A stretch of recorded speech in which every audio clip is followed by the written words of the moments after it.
RCR, la red que comunica y une al Perú. Hora de saludar y le agradecemos la cordialidad que siempre tiene con RCR a Milagro Sáenz, que es vocera del colectivo Volvamos a Clase. Qué gusto saludarlo. Tenga usted buenos días y felices fiestas en primer lugar. Buenos días, José. Muchas gracias. Felices fiestas igualmente. ¿Cómo está evaluando el colectivo Volvamos a Clase esta reciente disposición del Ministerio de Salud, ¿no?, donde se dispone 4 horas de clase presenciales en los colegios que están ubicados en zonas urbanas, mientras que en zona rural se va a volver con la jornada completa, ¿no? Y esto va a ejecutarse entre el 1 al 14 de marzo. ¿Cuál es la evaluación que han hecho ustedes al momento, señora Sáenz? Nosotros, como parte del colectivo Volvamos a Clases Perú, saludamos la publicación de la norma. Tiene puntos bastante positivos. No podemos dejar de reconocer que hay puntos bastante positivos que se han considerado nuestras recomendaciones. Sin embargo, el tema precisamente al que hace referencia, el de las 4 horas máximas de clase en zonas urbanas, sí es un tema con el que estamos en total desacuerdo. Consideramos que a estas alturas y con la evidencia científica y toda la experiencia nacional e internacional que ya hay, es innecesario y no tiene ninguna justificación poner un límite de 4 horas. Ustedes siempre tienen comunicación permanente con padres de familia, con directores, ¿no? Y entonces están al tanto de cómo están adecuados o acondicionados los centros educativos, ¿no?, sustancialmente en zonas urbanas, ¿no? ¿Usted cree que las zonas urbanas están preparadas para recibir a los alumnos en un mayor número de horas de clases presenciales y no 4 como propone en estos momentos el Ministerio de Educación? Por supuesto. Hay la gran mayoría de colegios están ya preparados para recibir el horario completo. Es más, lo que nosotros como colectivo hemos recogido es que este tema de las 4 horas conlleva un gran despliegue logístico, tanto para los colegios, aquellos colegios que son más pequeños, como también para los padres de familia, particularmente las madres de familia que ya tienen que retornar a trabajo presencial al 100% del tiempo. No para todos es tan fácil hacer estas coordinaciones. De otro lado, hay un tema ahí que está amarrado a las 4 horas, que es el tema de la alimentación de los alumnos. Y como sabemos, es muy importante rehidratarse, nutrirse para poder rendir, ¿no? Que nuestros niños, nuestros adolescentes puedan comer para poder rendir. Entonces, por eso es que se ha limitado a las 4 horas, según tenemos entendido. Entonces, bueno, como te explicaba, no ha sido recogida de una manera muy positiva. Ahora, esto también tiene otro efecto, ¿no? El efecto en la organización familiar, ¿no? ¿Qué ocurre en casos que nosotros hemos recibido bastante información de a través del WhatsApp o a través de las redes sociales, ¿no? Padres de familia o padres que son solteros, ¿no?, que muchas veces tienen que cumplir la labor de llevar a los niños a las clases, ¿no?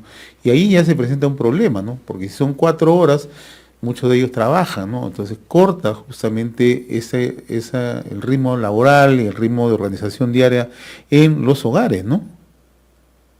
Precisamente, hay un tema ahí que no está siendo considerado. Esta norma es bastante discriminatoria para algunas personas, ¿no? Precisamente para aquellas que están más vulnerables, madres solteras, que son en su mayoría mujeres, ¿no?, o los hogares monoparentales, las familias. Después, colegios más pequeños, ¿no?, van a tener mayor dificultad porque todavía hay un aforo que, si bien se ha reducido, todavía es un aforo de 1 metro.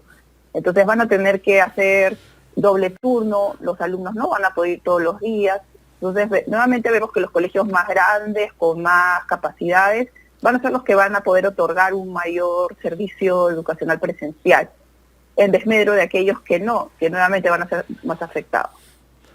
Bueno, la norma también, señora Sáenz, establece una modificación justamente de lo que usted abordaba, ¿no?, en el tema del distanciamiento social en los centros educativos, ¿no? Hoy es de 1 metro, porque anteriormente se planteaban, eran 2 metros, ¿no? ¿Eso también es positivo desde el punto de vista de, digamos, la evaluación que han hecho ustedes? Sí, eso es algo muy positivo, pues recoge ya la evidencia internacional que a estos momentos es abrumadora con respecto a los colegios, que sugiere que 1 metro de distancia es es la distancia recomendada. Con esa distancia, no solo los alumnos están muy protegidos, sino también los docentes, el personal, todos dentro del aula, dentro del centro educativo, están protegidos con 1 metro. Y 2 metros ya era innecesario, y saludamos que se haya actualizado a los parámetros de hoy, con la evidencia científica de hoy. Eso es algo positivo. Ahora, el otro tema, volviendo al tema de las 4 horas, ¿no? En cuanto al aprendizaje, que es un tema de preocupación de parte de los padres y madres de familia, ¿no? O sea, 4 horas muchas veces se considera insuficiente respecto al aprendizaje, considerando que hubo un largo tramo, ¿no? Cerca de 2 años que los niños no asisten a clases presenciales, ¿no? Entonces, ¿cómo se está evaluando esto, señora Sáenz? Precisamente este límite de las 4 horas es contraproducente y no tiene sentido ya frente a la evidencia. Es lo que nosotros como colectivo manifestamos. Justo el día de ayer, el exministro Jaime Saavedra, que ahora es funcionario del Banco Mundial, publicó un artículo del Banco Mundial que recogía una investigación donde una de las sugerencias era aumentar el número de horas precisamente para recuperar estos aprendizajes. Obviamente privilegiando la parte emocional, la parte social, que se ha visto tan afectada durante este encierro prolongado de la pandemia, pero por supuesto sin descuidar las clases académicas, los cursos académicos, haciendo énfasis en matemáticas, comunicaciones. Entonces, con 4 horas va a verse afectado definitivamente esto, va a haber un límite, que nosotros creemos que no debe haber un límite para las clases, ni para zona urbana ni para zona rural. Creemos que es disposición ya de los colegios, de las comunidades educativas, organizar los horarios según lo que ellos vean en sus alumnos. Quizás van a necesitar más, los de primaria necesitarán un poco más de horas, los de secundaria un poco menos, o al revés. Ya es cuestión de que los maestros vayan y vean a sus alumnos y los evalúen. Hace unos momentos, señora Sáenz, nosotros conversábamos con el ministro de Salud, Hernando Ceballos, ¿no? Y él explicaba que están trabajando de la mano con el Ministerio de Educación, ¿no? Hecho que ha sido confirmado justamente también por el propio ministerio a través de su cuenta Twitter, ¿no? Las decisiones en el aspecto sanitario se trabajan con el Ministerio de Salud. Mi pregunta iba justamente en esa línea. ¿Ustedes han sido consultados en algún momento, han tenido oportunidad de conversar con las autoridades del Ministerio de Educación, que es el órgano rector, justamente para recoger todas esas inquietudes que son válidas, ¿no? Que además son vivenciales, ¿no? Que responden, ¿no?, a la vida cotidiana de los peruanos, de los padres y madres, ¿no? ¿Ustedes han tenido oportunidad de hacer estas explicaciones y se han sido tomadas en consideración en algunos de los aspectos de la normativa? Sí, José, nosotros tenemos un diálogo bastante fluido con el Ministerio de Educación. Afortunadamente nosotros no podemos dejar de reconocer que el Ministerio de Educación siempre tiene las puertas abiertas para nosotros como padres de familia interesados y preocupados. Ellos han recogido bastantes de nuestras recomendaciones, de nuestras dudas para la presente norma. Es más, esta norma estuvo en consulta pública estuvo prepublicada antes de ser publicada, para que todos aquellos que estuvieran interesados pudieran leerla y hacer sus aportes. Nosotros fuimos parte interesada y mandamos nuestros aportes, muchos de los cuales fueron recogidos, como te comentaba, el metro de distancia, ya no hay límites de aforo más que del metro, y varias otras acepciones que nosotros hicimos, lo cual es positivo. Sin embargo, lo que nosotros observamos como colectivo de padres y parte interesada e importante también en la educación de nuestros hijos, con respecto al Ministerio de Salud y al Ministerio de Educación, creemos que hay una falta de comunicación o de coordinación. El día de ayer el ministro Hernando Ceballos estuvo en RPP y señaló que esa disposición de las 4 horas era exclusivamente una atribución que había hecho el Ministerio de Educación, que ellos no habían puesto este plazo. Sin embargo, minutos después aparece la viceministra de Educación y cosa contraria señala que esa era una disposición impuesta por el Ministerio de Salud y que ellos también estaban esperando que den el sustento científico para eso, ¿no? Comprenderás que nosotros como padres de familia, nuestras redes sociales hirvieron de comentarios, de mensajes, entonces cuál es la justificación, no entendemos, qué falta de coordinación. debemos recordar también que al día de hoy no hay cabeza en el Ministerio de Educación, lo cual también es trágico. Entonces, estamos a la expectativa y un poco preocupados, porque realmente entonces, ¿quién toma las decisiones y cuál es la justificación para medidas como esta de las 4 horas? ¿Hay una justificación de salud? Parece que no. ¿Hay una justificación pedagógica? Tampoco. Y sería interesante tanto el Ministerio de Educación como el de Salud hagan todas estas precisiones, ¿no? Otra preocupación de parte suya es el tema de la vacunación, ¿no? ¿Cuál consideran ustedes sea las medidas más adecuadas en el tema de la vacunación a los niños y niñas, ¿no? Porque también eso va a ser uno de los grandes desafíos, los grandes retos que se van a tener en un corto plazo, ¿no? Estamos hablando de 2 meses más, ¿no? Sí, la norma también recogió nuestras recomendaciones, afortunadamente, y la vacunación solo se exige para el personal docente y no docente. No se está condicionando el retorno a clases a la vacunación infantil ni adolescente, lo cual es positivo porque, José, aún no hay vacunas para menores de 12 acá en el país. Todavía no llegan. El ministro hace un momento decía que se estaba trabajando de manera intensa en ese tema, ¿no? Pero usted nos acaba de explicar que esa es una preocupación latente, ¿no? Y ojalá que se pueda establecer con precisión este caso, ¿no?